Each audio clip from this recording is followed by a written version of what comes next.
Replace an internal spring for your cutter return spring. Loosen all 3 Allens. Pull these out. You take and hold the bottom lever here, so you want to try to slide everything out at one time. And if you don't,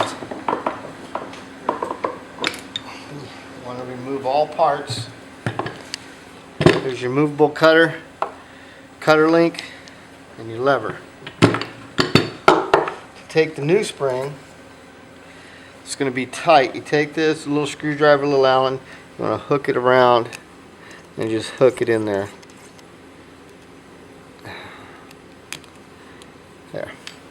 You take your return lever, movable cutter. Notice the angle here needs to be pointing on the inside.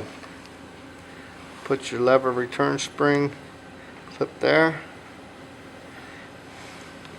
You go and you hook this.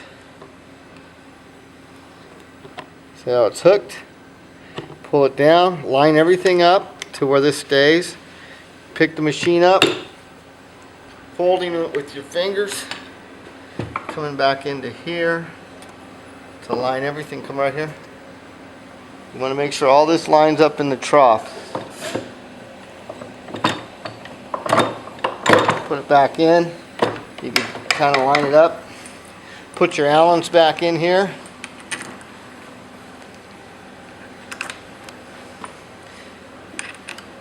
And then you're ready to snug these down and use your setup spacer.